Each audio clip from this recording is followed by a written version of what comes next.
What up, world? Welcome to an episode of I Bleed Sports. As you know, I'm the host, BrandonJaneau. And like always on all podcast platforms everywhere, BrandonJaneauShow. Social media platforms, Instagram, Threads, BrandonJaneau, Facebook, The BrandonJaneauShow, TikTok, BrandonJaneauShow, and of course, X, formerly known as Twitter, BJaneau. Go follow me on all those social media platforms. I would appreciate it if you did. Where you really could go to is the YouTube channel, man. BrandonJaneauShow YouTube channel. Go subscribe, comment, like the vids, like the shorts. It helps it all in the algorithm if you do. If you do. Like I said, it's not Monday. I mean, it's not Tuesday. It is Monday, but it is I Believe Sports. And yes, football is here. Football, Super Bowl is official. Super Bowl is official.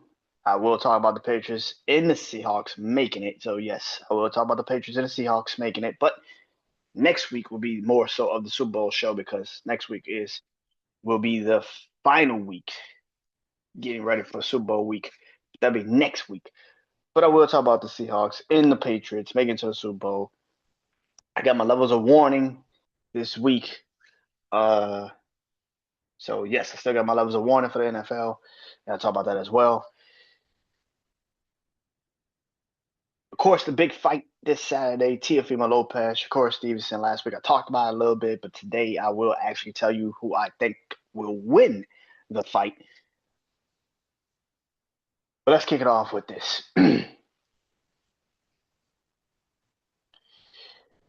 So, NBA. Giannis Antetokounmpo in the Milwaukee Bucks. The drama is officially here. Um, Milwaukee has not been very good this season, which we kind of knew they weren't going to be very good this year. But before the season even started, there was a massive, massive conversation of should Giannis Antetokounmpo ask to be traded from the Milwaukee Bucks. There was a rumor that he did ask to get traded, some crazy shit like that. Something happened uh, during the offseason or during last year, where the conversation of should Giannis ask to get out of Milwaukee be a real relevant thing. Giannis has said, I think a couple of weeks ago, said that he would never ask for a trade. He would never ask to be traded out of Milwaukee, even after he was literally booing the fans, after they were booing him and the team for playing as bad as they were playing. He was like, nope, I never asked for a trade out. And the Milwaukee Bucks have also said, the organization has also said they would never trade Giannis Antetokounmpo. But should they? Should they trade him? Now the trade deadline, I think in the NBA is coming up. I think maybe we got like what a week. I think before the trade deadline, maybe a week or two before the trade deadline. I think it's right before the All Star weekend, which is literally like 2 weeks from now. So the question should be: should the Milwaukee Bucks actually think about trading Giannis Antetokounmpo? And this is the one thing about these franchises, right? When you are a franchise that is very, very low on the bar of like this reminds me of like Dame a couple years ago, Dame Lillard, right? Now Dame went back to Portland. He's in Portland once he, heals from his, torn ACL or is it Achilles? I can't remember which one he injured. I think it might have been his Achilles. I don't remember. Um, but when Dave got hurt last year from the Milwaukee Bucks, and he immediately and the Milwaukee Bucks decided to basically release him. I mean, literally release him to get Miles Turner. Um, when the Milwaukee Bucks decided to release him and get Miles Turner from the Pacers, which by the way, that move now looks a little fucking crazy to sit there and say, yeah, he got they literally released Dame to get Miles Turner, and they haven't really done shit since they got him. It kind of just looks like a crazy decision to make a decision like that, to trade, to release Dame Dollar, who you was so enamored of getting, and they never won with him. And it looked like a bad decision then to just release him It didn't go get Miles Turner. But anyway, Milwaukee since then has not been a good team. And Milwaukee is a very small market in the NBA compared to a Golden State, which is in, a Golden State, which is, I'll talk about that in a minute. Lord have mercy. That's a stupid decision. Anyway, I'll talk about that in a minute. I just saw something on Sports Center. I'm like, that, I'll talk about that in a minute. But Milwaukee's a small market. It's not like Golden State, which is San Francisco, California, and the Warriors have a winning organization, and you will play with Steph Curry. It's not like it's not like the Lakers, of course, the Clippers, even the Clippers in a sense. Even though the Clippers are not really that great of a team. Well, the history of the Clippers isn't as great of a team. But um yeah, but even in that sense, right? Like even in that sense, Milwaukee is not that. They're Portland, they're Minnesota. They're very small market. So when you are talking about Giannis Antetokounmpo, he is Milwaukee. He is the Bucks. He is the Milwaukee Bucks. And if you get rid of him, your franchise basically goes back into NBA apparel. Like nobody really gives a fuck about Milwaukee. Nobody's talking about them. They're just another team in the Midwest that nobody gives a fuck about. And that's basically what it is. Giannis is literally the reason for why you're on TV. Giannis is the reason why you get talked about in sports media. Giannis is the reason why the Milwaukee Bucks are even in the conversation. But I think Milwaukee needs to trade Giannis Antetokounmpo. It's not about franchise this, franchise that. It's physically about he's the only piece you have that teams would even want. And Giannis is only 30, 31, some shit like that. I think he's like 30, 31. Giannis being traded at this moment, and this is something I was about to say. A lot of these small market franchises have a key piece, a franchise caliber player, and they decide to hold on to them a little bit too fucking long. And you decide to now hold on to them. And it took literally the Portland Trailblazers to literally look at Dame Lillard in his eyes and tell Dame Lillard to his face, basically, we're not building a team around you. We're in a rebuild. We we're not building a team around you, and we're in a fucking rebuild. The Milwaukee Bucks need to literally tell that to Giannis. Like, yo, we're not gonna be able to rebuild this team around you right now. Your money hit is too much, and then on top of that, we don't have the necessary players to trade and get something. We don't have the assets anymore to trade and get something to team up with you. So at the end of the day, bro, we're in a fucking rebuild. We're in a rebuild, and a lot of these teams need to understand that. Giannis, I get it. You don't want to look like the villain to the franchise and to the fans. But when the fans are fucking booing you, and they're literally booing you, and you're booing them back, it's over. You've done what you were supposed to do. You you won a championship. You've won two MVPs there. You have proven that you are one of the best. You're one of the best players in the NBA. And I said this during the offseason of the NBA. I said if I was the Minnesota Timberwolves, I would have moved Julius Randle and Rudy Gobert and you know, maybe one of the guards that you had, one of the young guards that you have, and move one of them and got Giannis and Anthony Edwards to team up together. And in the Western Conference, that's a fucking team. That's a scary fucking team because they're young enough to still be able to move around and do things. And Anthony Edwards is actually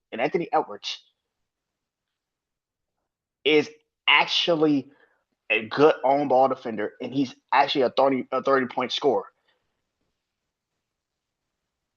You know what I'm saying? So like, and then you have Giannis, who is still one of the best defenders in the league, can score the fuck out the ball. We know he's a problem on offense. You can't stop him when he gets going. You can't fucking stop him.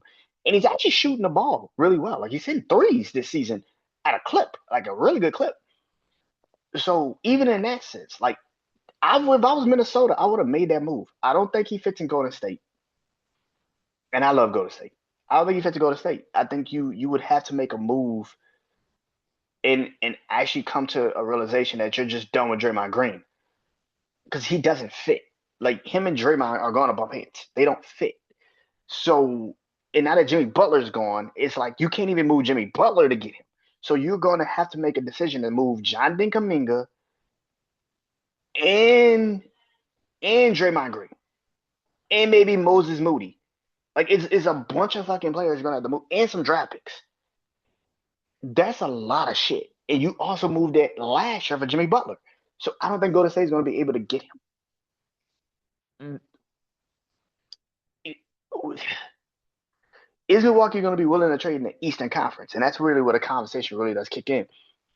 Because if that's the case, then excuse me. I can see Brooklyn. Now Brooklyn's not a good team this year. They're not fit to be a good team this year, but Nicholas Claxton, one of those guards that you drafted in this draft this past year. Give them one of those guards. Maybe Michael Porter Jr. That's three right there, and maybe like 2 or 3 first rounders. I would move the picks. I'll move that. That would be the trade. Get Giannis. And then next year, you got Cam Thomas, Giannis Antetokounmpo, and then you can figure it out from there. That's a damn deal for me. I will make that deal. If I am Milwaukee, I am not holding on to Giannis, bro. There is no reason to do this. There is not a fucking reason. You're not going to win a championship next year in the next couple of years with Giannis. The longer this shit goes, it's like Dame or Portland. It's like the longer this shit goes, it's like, bro, you cannot then tell me you believe that you can build a team around this guy in 2 or 3 years. Nobody's coming to fucking Portland. Nobody's coming to motherfucking Milwaukee. Like the only way you can build this team is through the draft. And the only way you can do that is if you move your most noticeable piece. And that is Giannis Antetokounmpo. Should they trade him? Should Giannis ask for a trade? Giannis should definitely ask for a trade. There is no reason for Giannis to still sit here and try to convince himself that this is worth living for. This is worth a chance. You're not rebuilding this team, bro. And they're young, and they got some pieces. But I've been said this. You should have moved off of Bobby Portis way earlier than what you did. You been should have moved off of Chris Middleton way earlier than you did. You been should have moved off of a lot of fucking Brook Lopez. You should have moved off Brook Lopez way earlier than you did. You should have moved off of a lot of fucking people after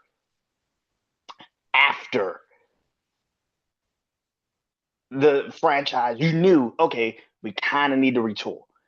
I've been said you should have traded Chris Middleton the moment you got Dame. I said you should have moved Chris Middleton. You should have traded his ass to OKC and got Dort. All of this shit I've said this shit. And I said, bro, if I was them, I would have moved Chris Middleton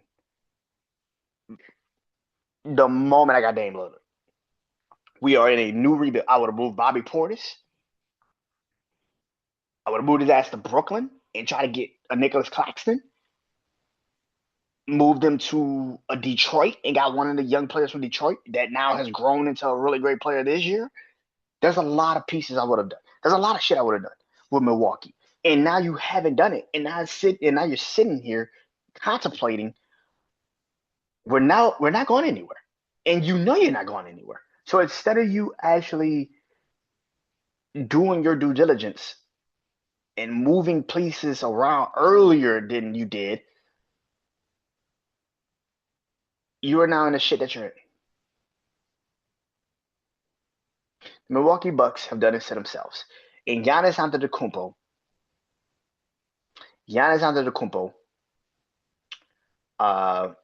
should ask for a trade. There's no reason for you to stay there, bro. There's not a fucking reason for you to stay there. Not one. You've won a title. You've been an MVP 2 times over. You are literally the franchise. Why are you there? Why are you there? If Atlanta didn't move Trae Young so damn fast, I would have said trade his ass to Atlanta. You got a lot of young pieces in Atlanta you could have gotten. But this is man, this is why I can't get into this. Like I don't like when franchises and players admit to themselves like, oh, I can't ask for a trade. Why the fuck you can't ask for a trade? Why? You don't owe them anything. In the franchise will trade your ass in a heartbeat. We saw this last year with Dallas. If you got something on the table and you believe that this piece can be moved, you would trade their ass. This loyalty shit in sports ain't real. And I wish people would stop trying to act like it's a loyalty thing. It's not a loyalty thing. It's that this franchise will pay me, and I know they will pay me because I'm the only motherfucker that put asses in seats. I'm the only motherfucker that put asses in seats, and I know I do. If I was Giannis Antetokounmpo, I'll ask for a fucking trade. There's no reason to stay there. You have not one reason to be in the middle in Dallas in Milwaukee. And to be honest with you, if he was smart, I would actually ask to get traded to Milwaukee. I mean Dallas. You can easily move Anthony. Well, Anthony Davis is now out for a while. Giannis is out, but I would man this. Yeah, I don't like this decision. I think this is a stupid decision. I don't like it. And if Giannis decides to stay in Milwaukee for another couple of years, his career is going to he's going to be like Dame. Even though he's got a ring already, even though he has a ring, he's going to be like Dame, where it's just like, bro, you wasted your time because you just didn't want to move, because you didn't want to leave. Why? I just don't understand that decision. I think it's a very yeah. If I was Giannis, I ask for a fucking trade. There's no reason to stay in Milwaukee. There's no reason. They're not gonna build a team around you. There's no retooling anymore. They have nothing to build. They are now focusing on the future, and they can't get to the future still holding you there. That's not gonna work. It's not gonna fucking work. Yeah, this is gonna end well. This is gonna end bad. It's gonna end like Dame did, where it's just like they're gonna have to literally tell Giannis, listen, bro, we're not rebuilding this shit. You gotta go. We're not rebuilding it with you. You're the last piece that we can use to get trade assets and get something. We need to move you. We need to move you. Yeah. Boxing. Teofimo Lopez, Shakur Stevenson. Boom, boom, boom. This Saturday, it goes down. Okay. Teofimo Lopez, 20 some wins. I forgot how many wins he got. Like 20 some wins. Shakur Stevenson is undefeated. I think this is a welterweight fight. I can't remember. I know they both ain't in lightweight no more. I think this is a junior welterweight fight. Yeah. Um, Teofimo used to be the young gun, used to be the young hitter. 23, 24 years old when he fought Lomachenko. Shakur Stevenson is about 24, 25, 26 years old. Teofimo is about my age, about 20. Because when he fought Loma was what, 24? He was 24. I was 20, 20, 20. 6 years ago. Yeah, about 6 years ago, he fought Lomachenko. And he was 24 when he fought 23, 24 years old. Um, so he about 29, 28, 29, 30. Yeah. So and Shakur's in his 20s, still in his 20s. So Shakur's got the age. He's got the youth on his side. Um, this is gonna be pretty interesting to see, man. Last week I broke it down a little bit. I kind of didn't really say I was going with Shakur, but I kind of did. Um, this is gonna be an interesting fight, man. This is gonna be an interesting fight. I cannot stress this enough. I don't know who's going to win, and that's the craziest part, and that's the best thing about boxing sometimes. When you have two experienced boxers like this, you don't know. You can't sit there and say Shakur's never been on a big stage before because I hate when people say that goofy ass shit. Like he's never been on a big stage before. The fuck that got to do with fighting? Like the fuck that got to do with boxing? Teofimo has been on a big stage, but here's the crazy part about the big stage. Even on that big stage, it was a pandemic. It wasn't like he was literally on a big stage with a massive crowd. The next time he was on a big stage, he lost to George Kambosos. Like I said last week, when it comes to this boxing shit, there's nobody better in my mind when it comes to this time period than Teofimo Lopez. I think Teofimo Lopez is a hell of a boxer. He is one of the best. He can defend. He's got power. He's got the ability to get the fuck in and out of the situations. He can box his ass off when he's fucking focused. I am extremely worried when he gets to these moments in these lapse in judgment rounds. He kind of then like he can easily win the fight, and that's not the problem. He could fucking win the fight. That's not the problem. He mentally just checks the fuck out, and it's just like, bro. And that's rounds where he's like winning and he's controlling it, and then it's like 6, 7, 8 rounds. He just be sitting there, like, you be like watching this shit, like, oh, he got this shit in the bag, and then he just start doing stupid shit, and you just be like, just sitting there, like, bro, what the fuck are you doing? Like you just be sitting there. The question really does become is who's going to be the aggressor, and if you are Teofimo Lopez, Shakur being the aggressor is going to probably work out for you because Shakur is not really the aggressor type. He's not the aggressor type. Like he can do it, but he's not really the aggressor type. Teofimo being the aggressor might actually Teofimo being the aggressor. Yeah, Teofimo being the aggressor would actually not work in his benefit. It would actually hurt him. It would actually hurt him. Like I don't think Teofimo being you gotta force Shakur to be the aggressor. Because if Teofimo Lopez is the aggressor, ooh, that's not gonna work. Shakur is a hell of a defensive boxer. Hell of a defensive boxer. So if you put him in a situation where he can, if you put Shakur Stevenson in a situation where he can kind of counter you, he can kind of punch you, you're gonna lose. You're gonna lose. The best decision you could probably do is try to get to him early because once he settles in and he knows what he needs to do defensively, you ain't winning that shit. You ain't winning that shit. This is gonna be a hard fight to judge, man. I truly do not know who's gonna win. Like I said, I've said this numerous times. Teofimo Lopez is one of the best, but Shakur Stevenson is probably also one of the best. And this is why it's gonna be a difficult fight. Who's gonna win? Fuck, man. Who's gonna win? I'll put this out there for myself. I hope it's a good fight. I hope we get some knockdowns, not knockout, but knockdowns. I hope we get an interesting fucking fight, like a real interesting fight. Like a duel of Mason and no dude. That fight was good.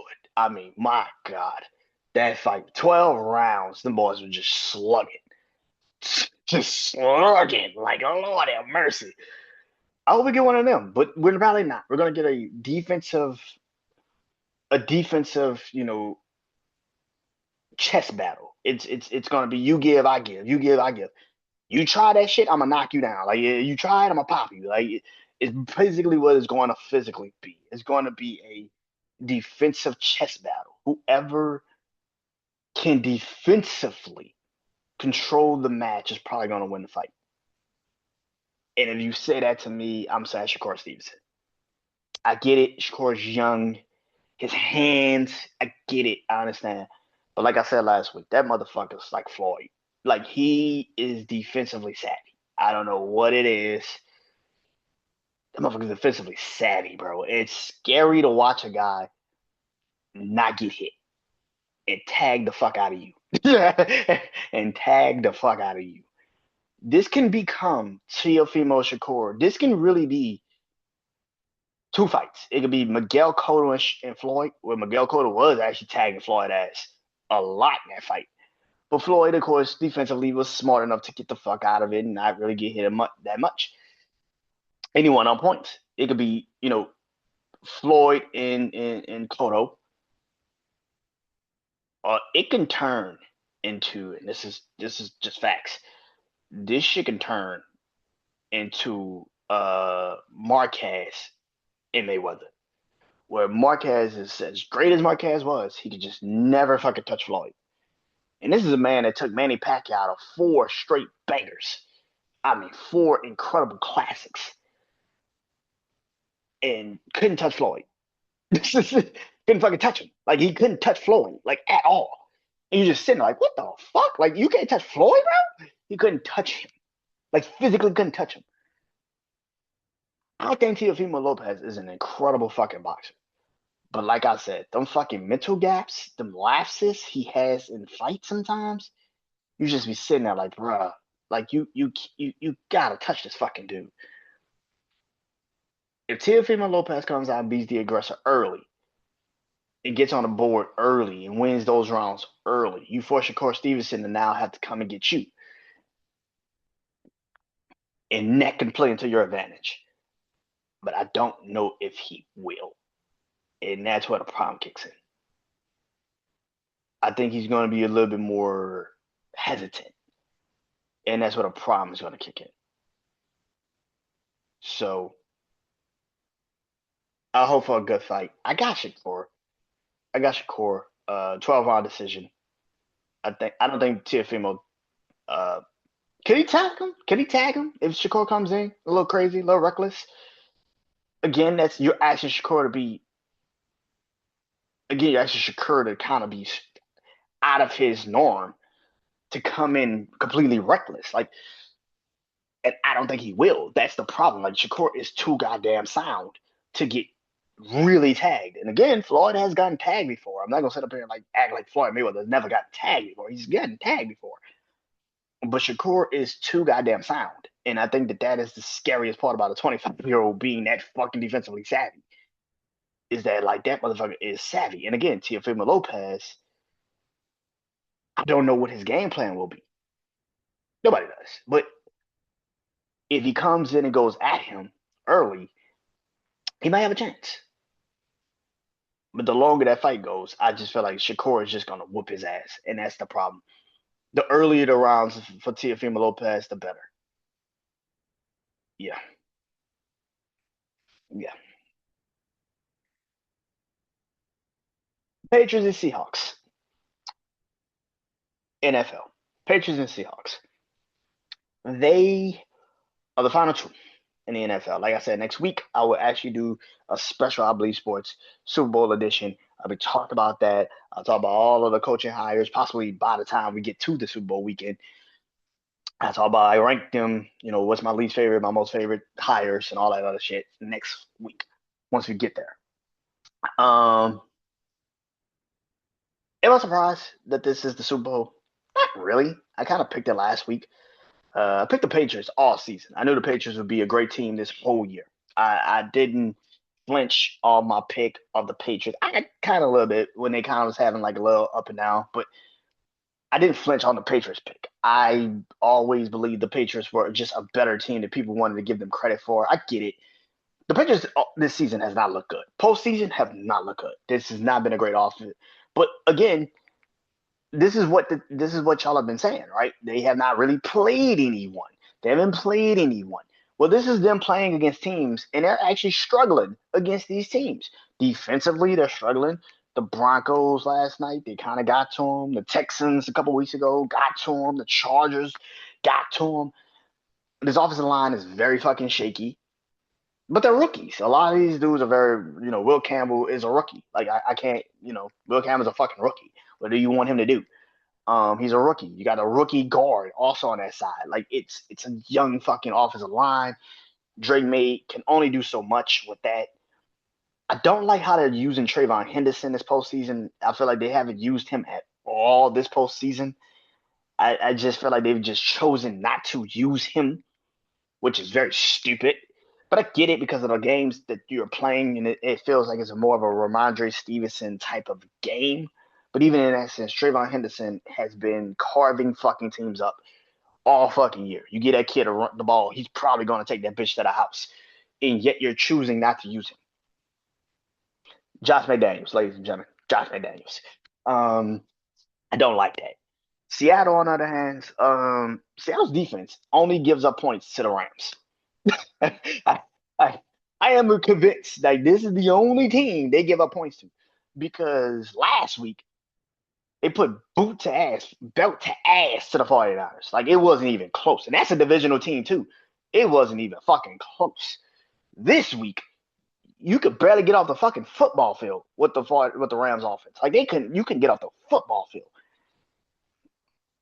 It is a different atmosphere. The Seahawks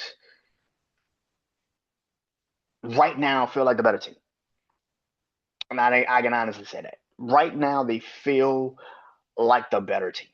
Defensively, offensively, special teams, they just feel like a better team, man. And again, next week I'll talk about it in more detail. But yeah, right now, if you ask me, I got Seattle. I got Seattle. I just think they're a better team than the Patriots.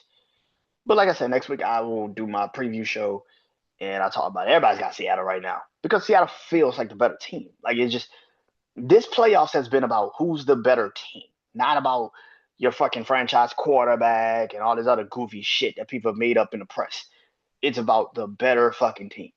The better teams have won these fucking playoff games. The Eagles have a better roster, not a better team, because nobody trusted each other. So the 49ers won that game. The reason why the Broncos beat the Bills is because they're a better fucking team. They're better. Now you see the dysfunction in Buffalo. But before that game, you couldn't see it. Now you are seeing, holy shit, there is really like a dysfunction in the fucking Buffalo Bills. Like, they don't fuck with each other. The better team won last night. The Patriots are a better team than the Broncos. So the better team won. Seahawks, a better, more complete team than the Rams. So the teams won. Every playoff game, the better team has won. The better team has won. There's not one playoff game that I can physically sit here and say that it came down to a quarterback. Or no, the better team won. They figured out a way to win. The Bears game with the Rams. When it's overtime, what happened? Rams won. Why? Because you're forcing Caleb Williams to do some shit you're not supposed to make him do. Matthew Stafford, he can handle that situation better. These are the things that people are not understanding. Yeah, the last couple of years, it's been about the quarterback leading you there. But this postseason has been about the team. And right now, if you ask me, who's the better team? It's Seattle. Seattle's the better team. Ain't got shit to do with Sam Darnold. Ain't got shit to do with Drake May. The better team is Seattle.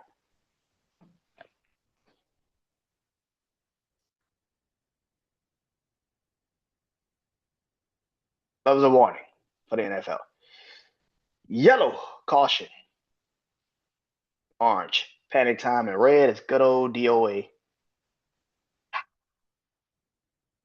Let's get into it. Yellow, caution. And that is the Cleveland Browns. They are 5-12.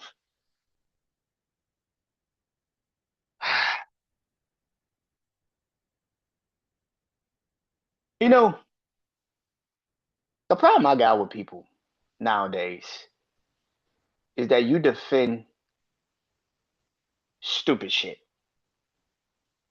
You just defend stupid shit. And you wonder why people question your character, your morale, or just plain on your fucking common sense. just plain on your fucking common sense. I literally just saw on SportsCenter. This is what I was talking about earlier. I literally saw on SportsCenter that the Pro Bowl, because Drake May can't go, they have offered the spot to Shador Sanders. Now, granted, there's probably multiple teams, multiple quarterbacks, multiple players, and this is that have decided to not go to the fucking Pro Bowl. I'm pretty sure that Josh Allen and Trevor Lawrence and all these other guys are like, man, fuck the Pro Bowl. I don't want to go to that shit. I ain't going to the Super Bowl. I don't give a fuck about the Pro Bowl. They got better shit to do with their time. So Shador Sanders going to the Pro Bowl is not as crazy as it sounds. The problem with the shit is, what the fuck has he done to get into the Pro Bowl? What the fuck has he done? Is he even a starting quarterback for the fucking Browns? What the fuck are you doing? Like, this is my. That's like offering the fucking spot to Justin Fields. It's like it's like offering a spot to Justin Fields. The fuck is he? Cam Ward wasn't available. Cam Ward. Cam Ward wasn't available. Cam Ward has had a better fucking season than this kid. Number one overall pick. Cam Ward wasn't available. Are you fucking kidding me? You could have asked any fucking body. Again, the NFL, despite what y'all believe, are trying to make this kid something, and he can't fucking be it. It is not the people that are telling y'all this shit. Like, hey, bro, listen, I want the kid to succeed, but there are fucking reasons for why a lot of people have the feeling that they have towards this kid. Because it's like, bro, y'all are forcing this fucking kid, and you don't understand why a lot of us are sitting there saying, I would understand it if he was actually the shit y'all think he is. Cam Ward is sitting right the fuck there. You could have gave that spot to Cam Ward, bro. You could have gave that fucking spot to Cam Ward, bro. I don't know if Cam Ward is even a Pro Bowler. I don't know if he is. I don't think he is. I think they went with Trevor Lawrence, Josh Allen, and Drake May. Those are probably the three quarterbacks they went with in the AFC. All top, I could probably think those are the three because of the season that they had. Josh Allen, Trevor Lawrence, and Drake May. Drake May is not going to go there because he's already in the fucking Super Bowl. He's not going.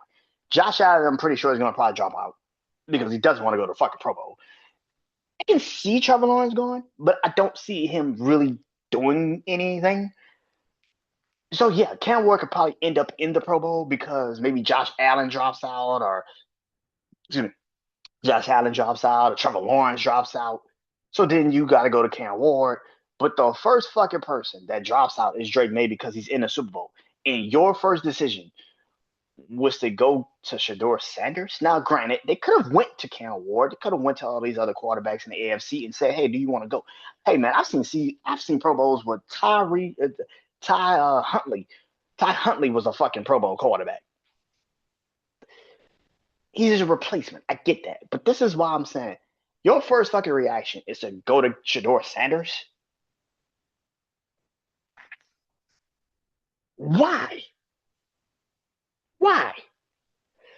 Let's see J. Stroud go to a Pro Bowl. Let's see if he can recruit some of these offensive linemen and see if he can get them to come to Houston. Like, I don't understand the decision making. That's like asking Jarrett Stidham to go to the fucking Pro Bowl. Like, what the fuck are you asking him to go to the Pro Bowl for? The fuck did he do? That's like asking Tua. The fuck are you asking Tua? It's just the that's like asking Phillip Rivers to come and do the Pro Bowl. What the fuck did he do? I'm not understanding this shit. Again, this is why I laugh at the fucking Pro Bowl of the NFL. This shit ain't even a real thing anymore. There has to be an actual reason for why you're going to the Pro Bowl. They're just putting people on a fucking team now. And there's no diss to this kid. It's not. And other people don't think it's a diss to him. No, it's not. It's not a fucking diss to him. The problem is, bro, the NFL is trying to force this kid into something, and you got the fucking nerve to tell us we're wrong for telling y'all what the fuck has he done to get any of this shit? What has he done? That's a simple fucking question. We have lost the fucking plot. What has he done? What has he done?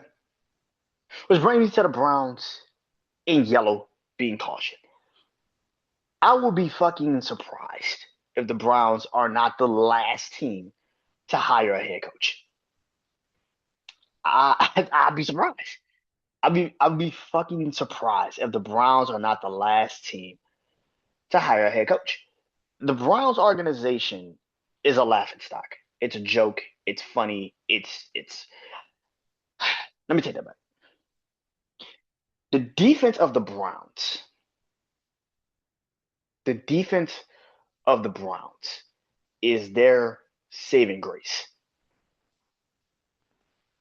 I said this last week about the Texans. If you were to put the Browns defense, you put CJ Stroud on the Cleveland Browns, what would happen? What would happen? That is how I look at the Browns. This is why I keep saying people that sit here and say, "Oh, they blew away a generational defense." No, nigga, the Browns are blowing away a generational defense. You see the fucking Browns defense? That defense is fucking stacked, bro. It's a good fucking defense, and the fact that they cannot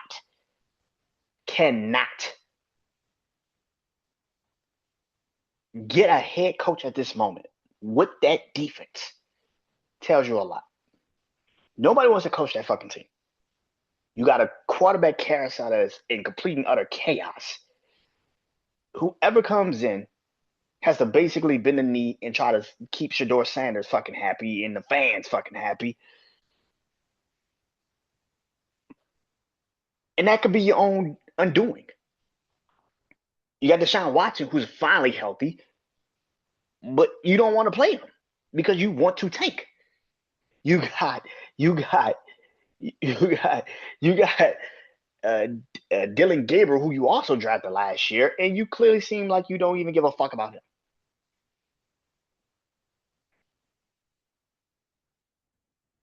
This is my problem with the Browns.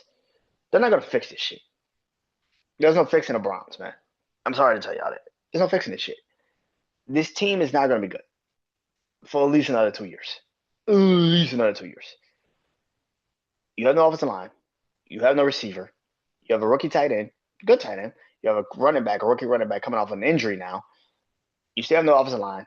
And who the fuck is your quarterback? You got 3 quarterbacks and you probably don't want none of them. Who's your quarterback? This is why the Browns are falling into this abyss. And every time they can't get the fuck out of it. Whoever takes the Browns job, I get that you would probably sit there and say it's a rebuild. Is it? The rebuild is that you got to have some foundational pieces, and that defense is a very foundational piece. But outside of that defense, what do you have offensively that you trust and that you believe in and you think will be great? What do you have offensively? And that's where the fuck the Browns fall very short of. Whoever takes the Browns job,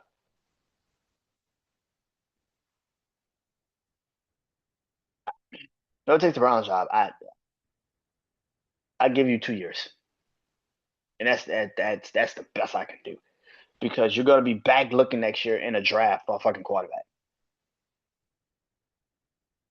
You're gonna be next year probably back in a draft looking for a quarterback. Your general manager probably shouldn't even be your general manager still, but he's still the general manager. But yeah, whoever takes this Brown job, I give you 2 years. You're gonna lose a lot this year, so you're probably gonna get the 1 or 2 spot in the draft. But according to that, and also to that defense, I have no idea. That defense is really fucking good, so I don't know. But yeah, Orange Panic Time, and that's the Steelers, 10-8. Um,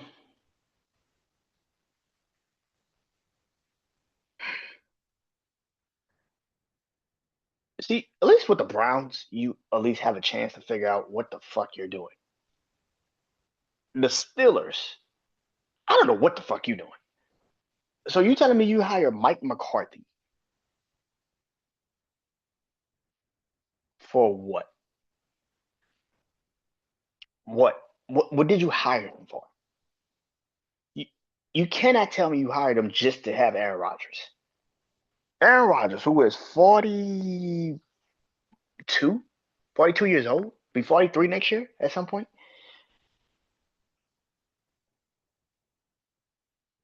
You hired a coach for a quarterback that's 43 fucking years old. This is possibly his worst offense he's had that he has to put together. This is the worst offense. He doesn't have a running back like that. Jalen Warren is good, but does he trust him? Does the Steelers even trust him? You have three tight ends, great tight ends, but you're going to probably have to trade one of them. You got DK Metcalf. Who's your two? Who's your three? Who's your slot? Who is that? You have a high paid defense, very high paid defense. But where the problem lies for the high paid defense, right, is what I've been saying about this, and I feel like this. You're basically going to have to ask Carson Hayward to take a pay cut or retire. And you're probably going to have to figure out what you want to do with TJ Watt. And that means you're probably 9 out of 10 going to have to probably trade him. We can officially put this to bed that TJ Watt is not JJ. He's not JJ. He's not his brother. We can stop trying to act like he's his brother. He's not. TJ Watt is not JJ. He's a good finesse player. When he's healthy, he can get to the quarterback. But for what y'all have asked him to be, he can't fucking do it. So instead of them understanding that, you paid him, and now he's fucking hurt all the time. I'm having a hard time understanding the situation. If I was the Pittsburgh Steelers, I would trade TJ Watt. I would start to look towards the draft, build my defense again from the past, and try to figure it out from there. From the draft and figure it out from there. But you hire Mike McCarthy. Hiring Mike McCarthy is just a stupid decision. And you gave him 5 years? 5 years. You gave him 5 years. For an organization, this is their fourth head coach. Fourth. In franchise history. And you chose to hire Mike McCarthy? I feel like you went from a franchise that had 3 head coaches to in the next 5 years, you're going to have 3 head coaches. You went from a franchise that had 3 head coaches in total to in the next 5 fucking seasons, they're going to probably have 3 head coaches. Because that's the decision you just made. If you believe Mike McCarthy is going to get you to a Super Bowl, you're fucking delusional. He's never developed a quarterback. Ever. He's never developed a quarterback. And at some point, you're going to have to draft one. Because Aaron Rodgers is either going to retire this offseason or next offseason, but he won't be there forever. And he's going to have to develop a quarterback. And he can't fucking do it. Because he's never been asked to fucking do it.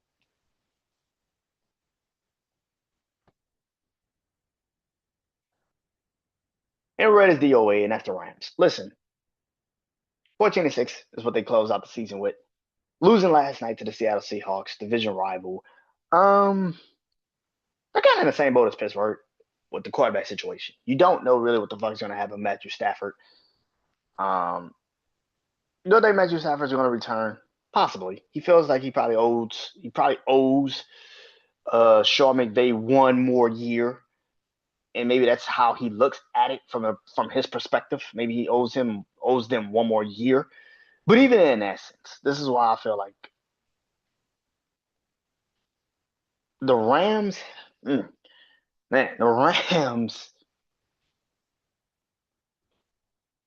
Rams are such a weird fucking team. Because I feel like the Rams should be able to be better than what they ended as. And I said this last Friday to my brother Juan and my brother Jimmy on our show. I said it then, and I said it here. People that are now having this discussion of Matthew Stafford being in the top five shit of quarterbacks. You're only saying that because Matthew Stafford is the last man playing. I truly believe in Matthew. This is how I truly feel. Matthew Stafford was never in that type of conversation. Matthew Stafford was never in that type of conversation before this season. Even 2, 3 years ago, he was never in this type of conversation. And people will swear to God that he is. I'm not understanding this shit. Where the fuck did this come from? The five, like he's in the top five quarterbacks of all time. No, the fuck he's not. And then you had to change the persona of it. Oh, he's in the top five modern day quarterbacks. No, the fuck he's not. Matthew Stafford's never been in the conversation. Ever. Yeah, his arm talent is a good reason to put him there, but he's never been in the conversation. Never. And now you're trying to sit here and tell me that he's better than Drew Brees? He's better than prime Aaron Rodgers? He's better than Tom Brady, Peyton Manning? You fucking kidding me? Brett Favre? Bro, like what are we talking about here? You were never in that conversation to begin with. But this is the stupidity of NFL talks because they don't know what the fuck to talk about anymore. Is Matthew Stafford in the top five? No, the fuck he's not. I don't give a fuck about his numbers and his accolades. Great. Great. That's great for you to go into the Hall of Fame with. But when we talk about the greatest of all time quarterbacks, like the greatest that we've ever seen, you ain't in that conversation, bro. And you never been. Yeah, arm talent. Yeah, his arm talent. He's been great since Georgia with the arm talent. Don't mean shit. I don't care. People are just sitting here creating narratives because they don't know what the fuck to talk about anymore. You had dumbass Dan Orlovsky on TV trying to sit there and tell everybody, yeah, he's definitely no the fuck he's not. Bro, you carried his jock strap for like 12 years. Of course you're gonna sit there and say Matthew Stafford is a top five quarterback. You carried his jock strap for like 12 fucking years. You was his backup for 12 years. You probably kept your fucking job as his backup for like the last 12 years, so you feel like you owe him one. But we can stop that goofy ass shit that he's a top five quarterback. What the fuck he's nobody's ever looked at Matthew Stafford like a top five quarterback. Ever. The fuck are y'all talking about? The reason why I go off of that is because was he ever in the conversation when Drew Brees was playing? No. Was he ever in that conversation when Aaron Rodgers was prime Aaron Rodgers in his division, whooping his ass? No. Brett Favre? Because he was in the league when Brett Favre was going through his shit. No. Tom Brady? No. Peyton Manning? No. Patrick Mahomes? Nope. Want to take it back all the way? Let's take it back all the way. John Elway? Nope. Dan Marino? Nope. Kurt Warner? Nope.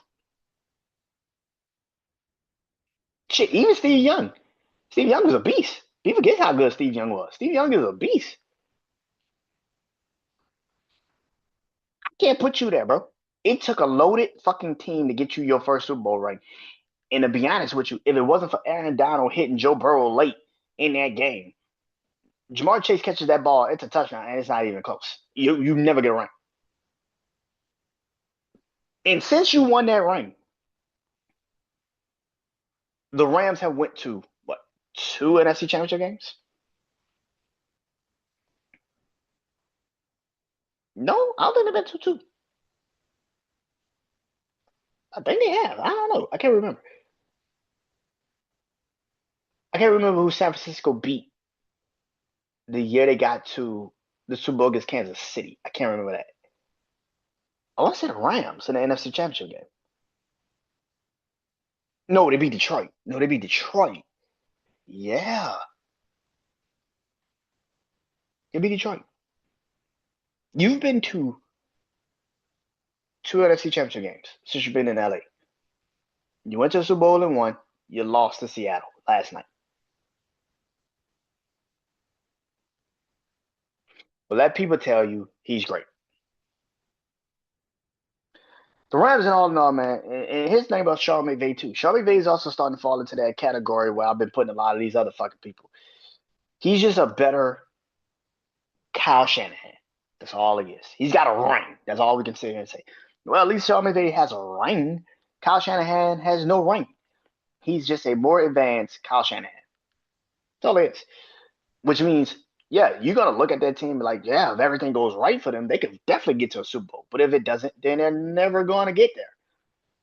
There's no reason for the Rams to be that fucking bad defensively, and it just flipped on a dime. That defense sucked the rest of the season.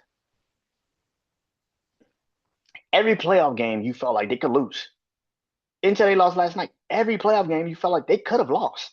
Yeah, the offense could score 30 points, but the defense could give up 33, and now you fucking lost, and now you're out.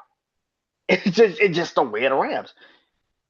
That's just facts. Like you have to have the ball last, and that's what has happened. If you actually pay attention, the last two games that they've actually had the ball last. The Bears game, they won in overtime because they had the ball last, and then in the Panthers game, they scored last. That's basically what the Rams have been the last couple of weeks. For the last 2 months, it's just like if we get the ball last, we can win. We can win because the offense will bail us out. But if we have to rely on that defense, we're gonna fucking lose. The Rams this season have been very lucky to even get to this point. That defense was fucking horrendous at the end of the season. And anybody sit there and tell you that that defense has not been horrendous the rest of the end of the season, you're fucking delusional. Like I said this morning to my brother Juan, that front four is great. Outside of that front four, they have nothing. I've said this about Tampa Bay. I've said this about numerous fucking teams in the NFL. Your front four is amazing. Once you get past that front four, there's nothing there. And that's basically what the fuck the Rams have been. Am I shocked they lost? Not really. Not really. And they also was very touch and go on the running game too, which is not a good thing either when you are just telling a 39-year-old quarterback to throw the ball 47 fucking times. That's not a good look either, but do you think? Either way, it is what it is. Like I said, next week I'll be back. Do I Believe Sports special edition, NFL edition, Super Bowl edition. It'll be Seahawks Patriots next week. I'll be talking about it, talk about the big game. And that's next week. Till next week, I am Brandon Janeau. This is I Believe Sports. Peace.